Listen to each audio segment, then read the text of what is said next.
Welcome to the Curator Salon podcast. I'm Geeta Joshi, and today I'm talking to Carrie Brummer. Welcome, Carrie. Thank you so much for having me today. It's great to talk to you. We're going to be talking about your project with the US National Archives. How did that all start? I was looking for royalty-free images of Frida Kahlo. She's been so iconic, and this was probably 3 or 4 years ago now. And I really felt called to start portraying women and looking at women who have been noted historically as kind of breaking norms and taking leadership. I was very drawn to these figures. So I was looking for some image of her that I might have the rights to use. And so I started digging around the US National Archives. And while I found some images of her and some other women who were notable, I started to fall into kind of this rabbit hole. There's so much imagery available in the archives. And I happened upon this group of images of women from the 1940s. They were mostly cabbies. And I realized they were being documented because of the shift in gender norms of the time. And they just had these like wonderful smiles. There was an optimism to the photographs. They were, dressed in training and in cabs, posing. And I was just kind of caught up in their energy that I could feel in the photos. And that's when I actually noticed that while they were labeled by their new careers, not a single one had their names included in the documentation. And that was it. That was the moment that I knew it didn't matter about Frida anymore or Amelia Earhart or any of the other images I found. I knew I needed to focus on these women and give them time through my art. So how did you then use the images that you found? I basically printed out a bunch of them and then started playing around, and I did some small scale drawings and was trying to play with composition. And at the same time, I was also still trying to figure out my own voice. I was still trying to figure out what I really wanted to stick to in terms of medium. And I had multiple interests. I like working in embroidery. I love gold leaf, but I also paint in acrylic. And there was something about these images that I realized I could combine all of these things together. And it would allow me to, again, give time and value to these women in a way that I felt that they were not given in this kind of documentation. Were all the images taken in one city, or were they across multiple places? I couldn't quite tell. As I did more research or kind of looked more carefully at the images, I found that some of the medallions actually said Salt Lake City for the cabbie medallions on their clothes, but not all of them were from Salt Lake City. I also had some photographers, and the location was not labeled. So I can only speak to a few of the images for sure that they were in Utah. So how did you choose which ladies to represent in your artwork? It really was an intuitive process. I just kind of picked the images that really spoke to me and that I felt like, they had something to share. And that dictated a lot of the creative process as well. In fact, I pretty much let them tell me what they wanted for color, for design, where they wanted the gold leaf. I'm a very A-type personality, and sometimes that controlling, orderly nature gets in the way of my creative process. I even had a professor in university tell me I murder my paintings because I overworked them. So I know that that's something I have to deal with as a creative. So by asking my painting, or the girl and the woman in the painting, what do you want next? And just sitting there, it allows me a little more freedom and flexibility instead of pre-planning everything and assuming I know what's going to make the painting best before I even finish it, before I even start it, really. And are you working on one at a time, or do you have a few on the go at any given time? Great question. I have to have multiple pieces going on at once. It allows me to feel a sense of play in the work, especially when things get tough or I feel stuck in a piece. I don't like sitting there and waiting until I, hear that answer. I like being able to play with different pieces so that I'm still producing. So how long have you been working on this? Because you said you first visited the archives about 3 or 4 years ago.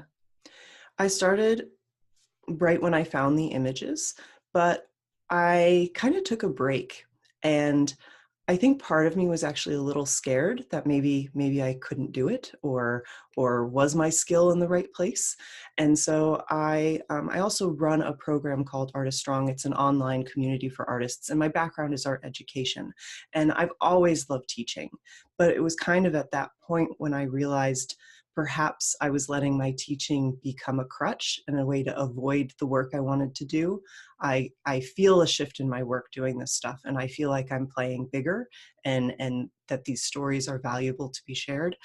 But it was also a little scary knowing that I was up leveling and there was some discomfort around that. So I would say I really seriously committed to the works about a year ago, but there was kind of this in between of drawing and doing a little bit and working slowly on some of these pieces here and there, but I was treating it more like a hobby when I started. And now you've got so serious, you've got a show coming up as well. Exactly. So I would say end of last year, I applied and found out that the city of Ottawa, where I currently live, they actually have several galleries open, and you can apply to have your work exhibited there, and a jury of peers chooses the work for the shows. And I was very fortunate that people like the work that has already been started. And again, it feels very affirming that I get to now share these women. Part of the final process of the work too is I actually give them a name, or they tell me what their name is. And so I just feel like now I get to present these women and their stories to a larger public. It's quite interesting because when people look at things in archives, they often want to kind of delve back into the history, particularly when it comes to photographs, really trying to identify the women, or putting out, like now we have social media, putting out a call to find out if it was somebody's grandmother and things like that. Have you resisted that side of it, or that was just never something that you felt drawn to do?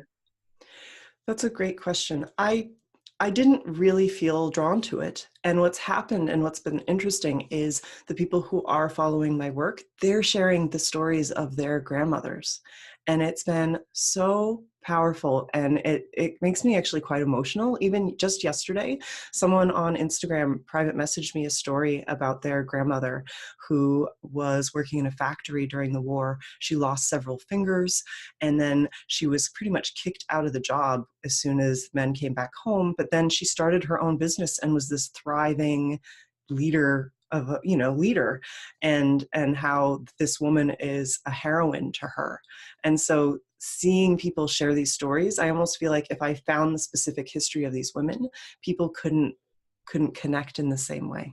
So you've only recently moved to Canada, because I know you were living in different places around the world, and you were talking about your community. Can you tell us a bit more about that and what you mean when you say it was a bit of a crutch for you? Sure. For 9 years, I lived in the Middle East. I moved there pretty much out of university. I had 3 years of teaching in the States, and then I moved to Dubai, United Arab Emirates, and I lived there for 6 years. And then I moved to Muscat, Oman, which is adjacent to the UAE. Not as many people know that country. And what I found while I was over there, I always knew I wanted to be working on my art. And while I was in Dubai, I participated in group shows, but I was still trying to figure out my voice. But I also felt somewhat disconnected from the art world. And I started blogging as a way to share, because I felt like I wasn't doing enough in the classroom and I wasn't reaching enough people. And there were so many adults who had negative associations with art, or felt blocked as creatives. And so I felt this need to share. But what I found in doing that is I realized it was really also this fuel for me to have like-minded people around me. And it really started forming when I was in Muscat, Oman.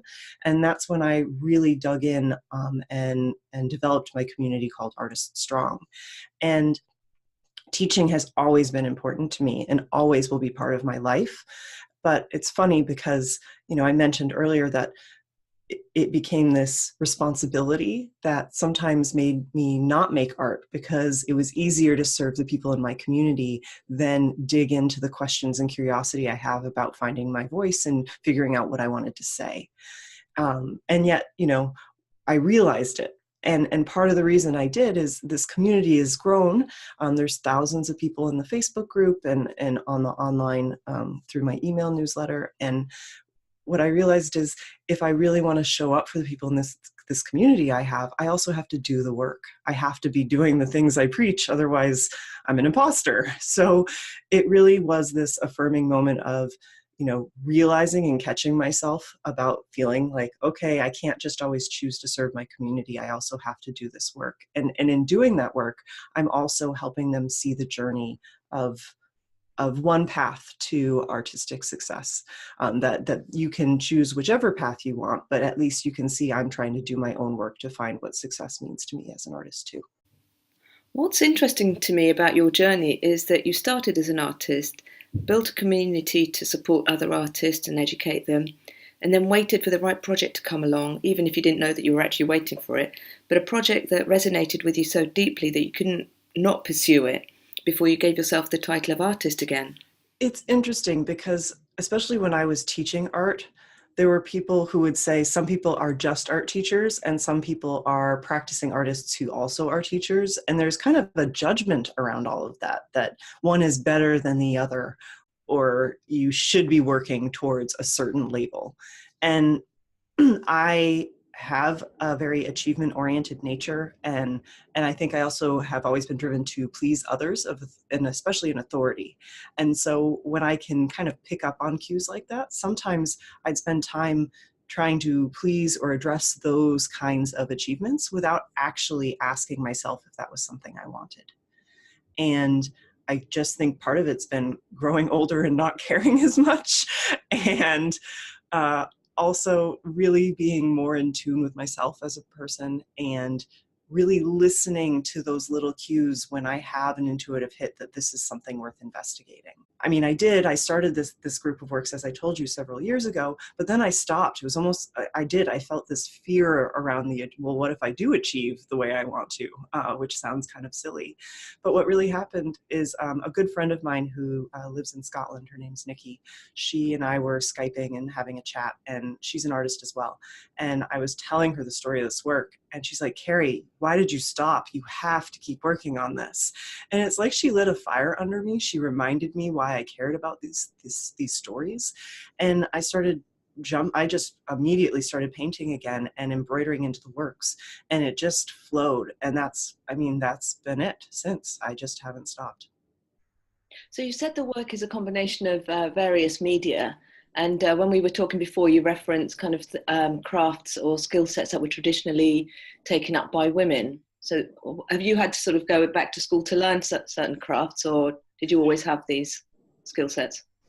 I grew up with a mother who is totally involved in the arts. She's a dabbler. She's like learned how to weave baskets. She could help like refurbish furniture. She did embroidery. She painted on glass. She did acrylic painting. I mean, anything that you can think of in terms of an artist or craft medium, this woman has done.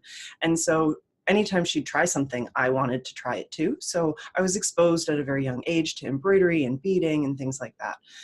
So I always had that interest, and I'd been doing these on the side. I'd been drawing mandalas as a way to relax and kind of meditate. And my mom was like, well, why don't you embroider those? And I was like, why don't I embroider these? That's a great idea. And so that led me back to my embroidery work. And I was doing that at the same time that I fell upon the images in the art in the archives. And so that was one reason working with the embroidery was a natural step. I was already doing it. I've been doing a lot of basic stitching. It's called satin stitching, but it can be very time consuming. And so that led to me knowing I wanted to use the embroidery.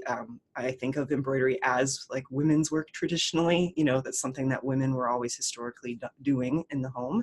And I love the idea that it's also kind of in the fine art world labeled as decorative. Again, kind of fluff or something that's not as valuable, which again, I think ties to the story of these women being valuable in the label of their career, but not actually documenting their names. And that also at the same time, I was living in the Middle East and touring a lot of mosques, being drawn to a lot of pattern and color, and that I think influenced my use of gold leaf. I was very interested all of a sudden in playing with gold leaf, so I just looked online for some tutorials and started playing. And that's how kind of all three mediums came together. And gold leaf again, I think, can be labeled as craft. And we know in the fine art world that sometimes people have a judgment over media that is labeled craft. And so I like, again, that question of what is valuable, what is worth our time, and what's worth showing. And I like the layers of the media that I've selected also reflecting the story of these women. Yeah, and all the layers of discussion that then prompts as well. So the show in Ottawa, when is that happening? Well, I install on November 28th, which is American Thanksgiving, actually. And then the grand opening is December 1st, and it's going to be from 1 to 3 p.m. at the Shankman Arts Center, which is in the east side of Ottawa. And it goes until January 9th, I think, of 2020. And that's a solo show? Yes. So how many pieces have you completed for this show? Now you've got a deadline, and how many do you think you still need to produce before opening night? I have so much work to do still, but I have 2 paintings for sure finished, and then I have 5 or 6 drawings done that are ready for display. So what I'm doing is, when I chose the gallery, because there are several galleries in the city available, you could put kind of a priority and rating of which location you'd prefer. I honestly chose the smallest location I could find because the embroidery is very time consuming. One of the pieces I did, the embroidery alone was over 200 hours, and it's maybe 16 by 20 inches, 40 by 50 centimeters. So that's a whole lot of work to make. So what I'm doing is, they gave you a map, and I still have yet to do this, but I'm going to actually use graph paper and be old school about it, and kind of map out the actual space, and then put the works that are finished in their proportion in the space so that I can judge how many more works I need. And that's going to dictate how many pieces I create. And that's something I hope that more artists understand, is you don't have to have the whole show ready to apply and put yourself out there. You can have, if you can show that you're consistent and you're serious about your work, people who review your application are going to take you seriously, and you'll have the time to finish the work. So that's also why I applied for the last time slot of the year. I wanted to have the whole year to get as much work as I could in. And I'm also going to attend some of the openings that other artists have at the venue so that I can take some video and also really have a sense of the physical space and see how they also host the event, because even though the city provides the venue, we're responsible for hosting. So I want to see if they cater and things like that. So that'll kind of let me scope everything out to make sure I'm making wise decisions for everyone who attends my opening. Yeah, the research is such an important part of it, isn't it? But like, that's a really good point that you make about, sort of applying for things before you have a full body of work ready to show. I think a lot of, people worry about that. But oftentimes, the scheduling means that you don't have to do anything. You're not going to be showing next week anyway. And it's accountability, which so many of us can need, right? To actually follow through on the body of work that we're interested in producing. If you have a deadline and you know people are going to be showing up, and you want to maintain positive relationships with the people who have said yes to you, you're going to show up and finish that artwork. Yeah, deadlines are always good. How do you generally respond to deadlines? I am pretty good. I'm disciplined, so that's not a huge issue for me. There's a book called Better Than Before, written by this woman named Gretchen Rubin, and she found 4 tendencies for accountability. And one is very rare, and it's called upholder, and it's someone who, with either internal or external expectations, they can meet them. And I tested as an upholder. So I am one of these rare unicorns who can set goals for themselves and just do them. But most people are something called an obliger, which means that if they want to go to the gym, they need to know their friend is going to, and that their friend's relying on them to show up for them to show up too. And so obligers are really good with deadlines. And so that's one reason I do note this, is I know that, especially in my own community, I have lots of obligers, and having those deadlines can be very powerful. Oh, that's fantastic. All right, I will put a link to the book in the show notes as well. Carrie, where can people find you online? You can find me in 2 places. I have the website for my artwork and the body of work that I'm working on, and it's carriebrummer.com. And then if you are interested in learning more about the online community I've created, that is artiststrong.com. Brilliant. Thanks so much for spending time with me this afternoon. It's been great talking to you. Thank you, Geeta, for your time and for having me on your show.